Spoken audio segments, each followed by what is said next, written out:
कोपरगाव नगर परिषद निवडणुकीसाठी राष्ट्रवादी काँग्रेस पक्ष अजित पवार गटाच्या नगराध्यक्ष पदासह नगरसेवक पदाच्या सर्व उमेदवारांचा प्रचाराचा शुभारंभ विघ्नेश्वर गणेश मंदिरात नारळ फोडून शुक्रवारी संध्याकाळी करण्यात आला।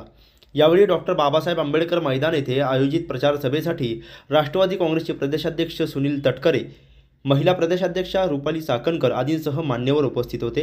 सदर कार्यक्रमाच्या अध्यक्षस्थानी माजी आमदार अशोकराव काळे होते। यावेळी मंचावर नगराध्यक्ष पदाचे उमेदवार काका कोयटे, सुहासिनी कोयटे, पद्मकांत कुदळे, राष्ट्रवादीचे शहराध्यक्ष सुनील गंगुले, मंदार पहाडे, हाजी महमूद सय्यद, कृष्णा आडाव, फकीर मोहम्मद कुरेशी आदींसह मान्यवर उपस्थित होते। यावेळी आपल्या भाषणात आमदार आशुतोष काळे यांनी विरोधकांवर जोरदार हल्लाबोल केला।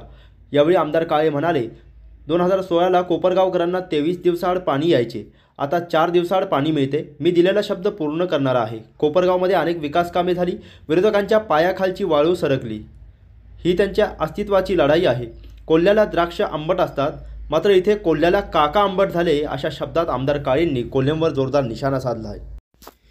यावेळी विविध पक्षातील विविध प्रभागामधील कार्यकर्त्यांनी राष्ट्रवादी काँग्रेस पक्षात जाहीर प्रवेश केला आहे। नगराध्यक्ष पदाचे उमेदवार ज्यांना 2 डिसेंबरला कोपरगावचे मतदार नगराध्यक्ष म्हणून त्या ठिकाणी बसवणार आहेत, असे आपल्या सर्वांचे लाडके उमेदवार आदरणीय काकाजी कोयटे, नगरसेवक पदाचे सर्व उमेदवार, राष्ट्रवादी काँग्रेस पक्षाचे सर्व पदाधिकारी, सर्व कार्यकर्ते, उपस्थित सर्व पत्रकार, सर्व बंधू आणि भगिनी, ही निवडणूक आपल्या सर्वांना माहिती आहे 9 वर्षानंतर होते। 2016ला झालेली निवडणूक आज 2025 मध्ये ही निवडणूक होत आहे आणि ही निवडणूक अतिशय महत्त्वाची। आपल्या कोपरगाव शहराचा विकास किंवा आपल्या कोपरगाव शहराला विकसित करण्यासाठी, कोपरगावचं भविष्य अजून उज्ज्वल करण्यासाठी ही निवडणूक अतिशय महत्त्वाची आहे। आणि म्हणून आपण सर्वांनी या ठिकाणी येत्या 2 तारखेला राष्ट्रवादी काँग्रेस पक्षाचा घड्याळ, या घड्याळाचं चिन्हाचं बटन दाबून आपले सर्व उमेदवार मोठ्या मताधिक्याने निवडून द्यावे, अशा प्रकारची विनंती या ठिकाणी करतो। आपण सर्वांना कल्पना आहे साहेब, 2016च्या वर्षी कोपरगाव शहराने 23 दिवसाआड पाणी बघितलेलं आणि म्हणून कोपरगावकरांनी मला 2019ला विधानसभेमध्ये त्यांचा आमदार म्हणून पाठवलं। राज्य सरकारच्या माध्यमातून पाणी पुरवठा योजना मंजूर करून मी आता 5 नंबर तलाव पूर्ण केलेला आहे आणि जे 15 ते 23 दिवसाआड पाणी कोपरगाव वासियांनी बघितलेलं होतं, आज ते 4 दिवसानंतर येते। 5 नंबर तलावाचं काम पूर्ण झालेलं आहे, परंतु 1 नंबर ते 4 नंबर तलावाचं काम अजून बाकी आहे। ते कामं करून मला कोपरगाव शहराला रोज पाणी द्यायचा संकल्प त्या ठिकाणी मी घेतलेला आहे आणि म्हणून मी दिलेला शब्द निश्चित पूर्ण करतो। आपल्या आशीर्वादाने जे काही शासनाकडून मदत लागते ते निश्चितपणे मिळून कोपरगावकरांना दिलेला शब्द मी निश्चितपणे पूर्ण करणार आहे। माझ्या जोडीला नगराध्यक्ष म्हणून काकाजी कोयटे आणि सर्व नगरसेवक त्या ठिकाणी असतील आणि म्हणून जे काही स्वप्न आम्ही कोपरगाव शहरासाठी बघितलेलं आहे ते निश्चितपणे त्या ठिकाणी पूर्ण होतील। कोपरगाव शहरामध्ये मागच्या काळामध्ये जर 2019 पासून 2025 हा 6 वर्षाचा काळ बघितला तर कोपरगाव शहरामध्ये फार मोठा बदल त्या ठिकाणी झालेला आहे। पाण्याचा प्रश्नांबरोबर अनेक जे काही प्रमुख रस्ते आहे हे सर्व चांगल्या पद्धतीचे झालेले, जे काही गटारीचे प्रश्न होते ते देखील त्या ठिकाणी सोडवलेले, भुयारी गटारची योजना मंजूर झालेली, अनेक शासकीय इमारती त्या ठिकाणी मंजूर झाल्या, अनेक कामं अजूनपर्यंत करायची आहेत, अनेक कामं मंजूर आहेत, त्या ठिकाणी ते सर्व कामं येत्या काळामध्ये चालू होणार। पण ह्या सर्व गोष्टी पाहता विरोधकांच्या पायाखालची वाळू सरकलेली। आपल्या सर्वांना एक मन आहे माहिती आहे, कोल्ह्याला द्राक्ष आंबट आहे, परंतु आता काका आंबट झालेले। जी गोष्ट आपल्याला मिळू शकत नाही, जी गोष्ट आपल्यापासून लांब गेलेली, त्या गोष्टीबद्दल अपप्रचार करायचा, चुकीच्या गोष्टी सांगायच्या आणि म्हणून आपल्याला ती मन काका बदलावी लागणार। कोल्ह्याला काका आंबट झालेले, कारण की आपण जोपर्यंत त्यांच्या बरोबर होते, आपलं एवढं कार्य 50 वर्षाचं, प्रत्येक ठिकाणी जिथे कुठे आपण कार्य केलं, सामाजिक असेल, सहकार क्षेत्रामधलं असेल, त्याचं कौतुक करण्याचं काम त्यांच्याकडनं होत होतं। आणि जसे आपण बाजूला गेले तर आपल्याबद्दल चुकीच्या गोष्टी पसरवण्याचं काम त्यांच्याकडे. पण ठीक आहे, 2024 ची निवडणूक असेल, त्या निवडणुकीमध्ये कोपरगावच्या सर्व मतदारांनी मला भरभरून मतदान केलं आणि आता ही निवडणूक नगर परिषदेची येऊन आलेली आहे. ही निवडणूक त्यांच्यासाठी अस्तित्वाची लढाई आहे. काही करून आटापिटा करून ही निवडणूक जिंकण्यासाठी त्यांचे प्रयत्न चालू. परंतु मला खात्री आहे आपण सर्वजण सुज्ञ आहात. ही निवडणूक त्यांच्या अस्तित्वाची जाऊ द्या. ही निवडणूक आपल्या कोपरगावच्या भविष्याची निवडणूक आहे. आपण योग्य विचार करून त्या ठिकाणी राष्ट्रवादी काँग्रेस पार्टीचे सर्व उमेदवार निवडून आणणार याची मला खात्री आहे. आणि म्हणून आपण सर्वांनी येत्या 2 तारखेला जे काही मतदान आपल्याला करायला जायचं आहे, 3 मतदान आपण त्या ठिकाणी करणार आहोत.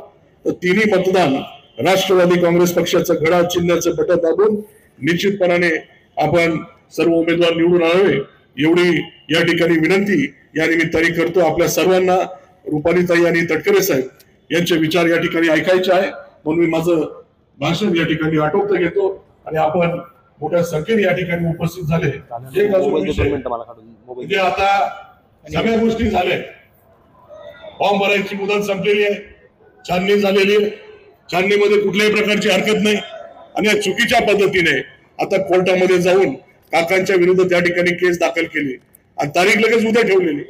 म्हणजे सगळं करून झालं आणि आता काही राहिलं नाही, तर आता कोर्टात जायचं अशा पद्धतीची रणनीती ही विरोधकांची चालू आहे. तर याला आपण कुठेही धारा न देता, कुठेही बळी न पडता आपण सर्वांनी काकांच्या मागे आणि सर्व उमेदवारांच्या मागे उपस्थित मोठी ताकद उभी करावी एवढी विनंती या ठिकाणी करेल. आणि 50 वर्ष मी राजकारणामध्ये होतो, परंतु एवढी मोठी विराट सभा मी पाहिल्याचं मला तरी आठवत नाही.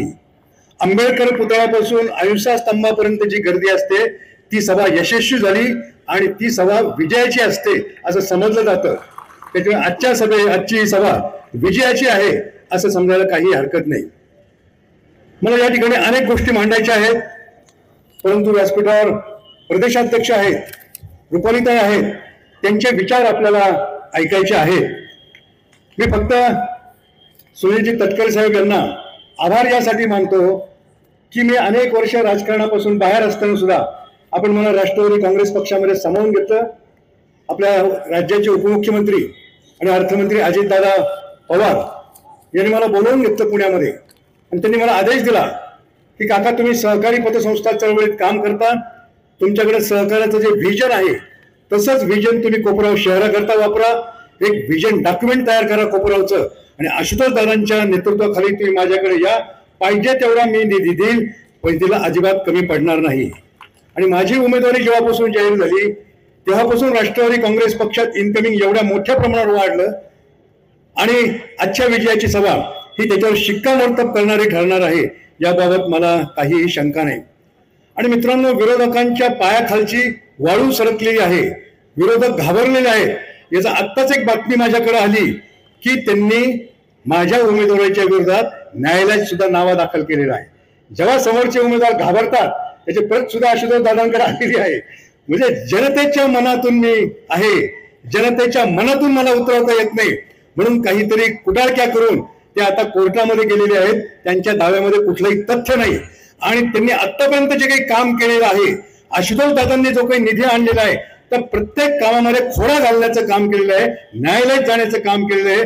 तर त्याला आमचे सगळे आशुतोष दादाची भक्कम कार्यकर्त्यांची फळी, सुनीलजी गांगुले असतील, मंदारजी पहाडे असतील, वीरेनजी बोरावके असतील, कृष्णाजी आढाव असतील, हे सगळे त्याला पुरून उरलेले आहेत आणि कोपरावमध्ये विकासाचं काम मोठ्या प्रमाणावर झालेलं आहे. अनेकदा विचारलं जातं 3000 कोटी रुपयाचा निधी कुठे गेला. मित्रांनो, माझ्यासमोर एक माहितीपत्रक आहे, 3000 कोटी रुपयाचा निधी कुठे गेला याचं उत्तर आम्ही तुम्हाला या पत्रकातून दिलेलं आहे. आणि खोटं बोल पण रेटिंग बोल हीच त्यांची नीती आहे, इसाप नीतीसारखी त्यांची नीती आहे. ही पद्मकांत भाऊ आपण गेले अनेक वर्ष अनुभवलेली आहे. तर या इसाप नीतीला आपण हाणून पाडायचं आहे. माझ्याकडे बोलण्यासारखे अनेक विषय आहेत, परंतु आशुतोष दादा बोलणार आहेत, तटकरे साहेब बोलणार आहेत, रुपालीताई बोलणार आहेत. त्याच्यामुळे ज्या ज्या वेळी कॉर्नर सभा होतील त्यावेळी त्या कॉर्नर सभेमध्ये मी माझं मनोगत निश्चितपणे व्यक्त करील. परंतु कोपरावकरांना एकच विनंती करतो, यापुढे माझ्या आयुष्यातला एकच ध्यास कोपरावचा विकास. माझ्या श्वासात श्वास असेपर्यंत दिवसा आणि रात्रीचे 24 तास मी कोपरगावकरांसाठी उपलब्ध आहे. माझे दारं ओपन आहेत, माझा मोबाईल चालू आहे. यापुढे मी बाहेरगावचा जो काही माझा प्रवास आहे तो कमी करून माझा वेळ निश्चितपणे कोपरगावसाठी देईल याची खात्री कोपरगावकरांना देतो आणि थांबतो. धन्यवाद.